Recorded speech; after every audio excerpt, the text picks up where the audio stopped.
inyong lahat. Gandang gabi po naman pa. Nung high school at college kami, bago matapos o bago kami mag-graduate sa high school at college, kailangan muna namin magsulat ng thesis. At ang thesis, sa high school, isang grupo kami, tigtatatlo bawat grupo. Nung college ay tig individual na thesis ang isusulat. Naalala ko yung dati kasi kailangan mong kumuha ng tagabasa. Pagkatapos mong isulat ang isang chapter, kailangan mong kumuha ng tao, usually pare, na babasahin ang sinulat mo at siya ang magko-correct. Naalala ko yung unang beses na ipinakorek namin ang chapter 1. Chapter 1 pa lang, multicolored na agad ang papel na aming sinabmit. Lahat pula. Hiyang-hiya kami sa aming sarili nung nakita may binilugan, may naka-underline, may mga question mark. Literally lahat pula doon sa papel. Kaya pag nakikita namin yung aming mentor, nahihiya kami tumingin sa kanya. Ngayon, habang andito ako sa Manila, nagusulat din ako ng thesis. At habang tinatype sa computer, walang pula na nag-a-appear. Either blue or green na underline lang. So feeling ko, medyo magaling na ako. Walang pula. Pagkatapos kong isulat ang aking mini thesis, sabi ng aking mentor, Father, mayroon pong application sa computer, sa internet, na pwedeng basahin ng computer ang sinulat mo at i-check ang spelling, ang grammar. Sabi ko, meron palang ganon. Hindi na tao ang magbabasa. Computer na. So, binigay niya sa akin ang link, in-upload ko sa internet, at laking gulat ko. Pagbalik sa akin, ang daming pula. Literally, babaguhin ko yung mga sinulat ko. Hiyang-hiya ako sa sarili ko. Pero at least, hindi ko nakikita computer. Pero iba pala ang feeling kapag ikaw ay kinokorek. Iba pala ang feeling kapag ang ibang tao o computer ang nakakakita sa pagkakamali mo. Parang manlulumo ka sa iyong sarili, napakabobo ko ba?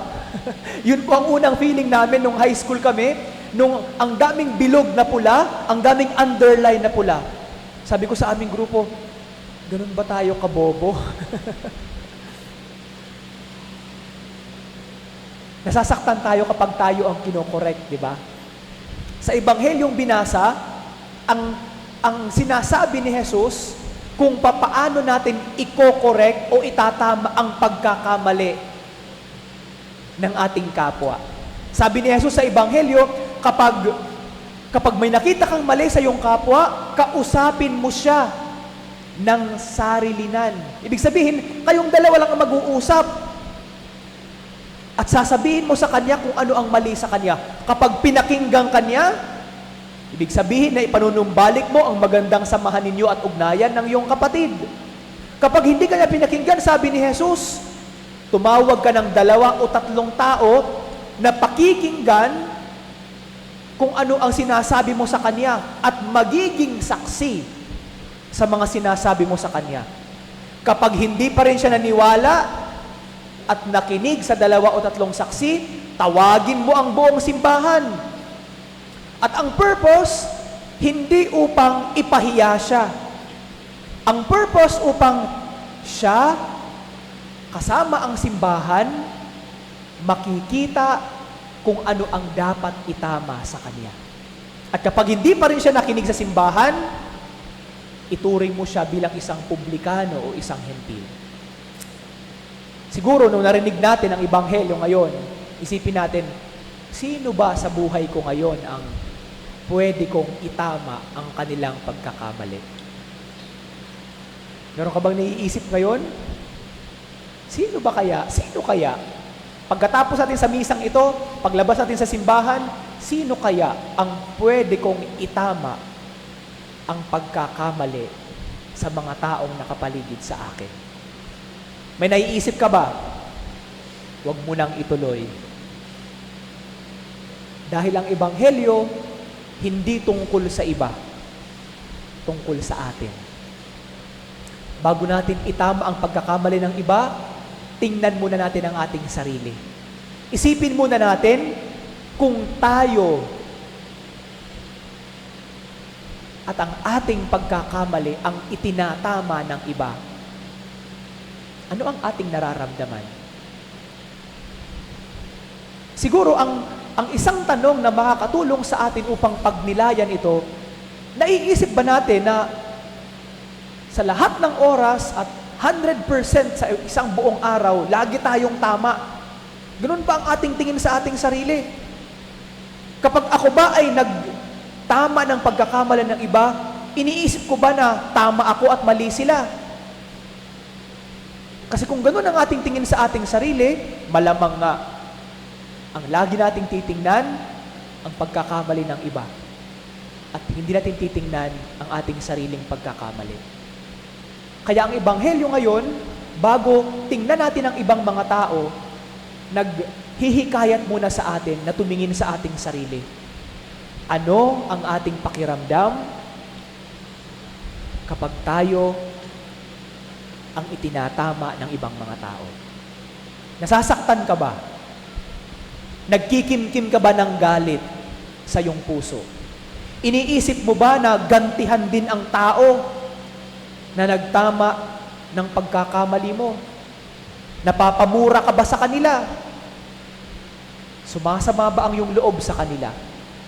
Dahil kapag ganito ang nararamdaman mo, malamang nga may mali sa iyo. Kapag nasasaktan ka, kapag itinatama ang mali mo ng ibang mga tao, malamang siguro meron ngang mali sa iyo.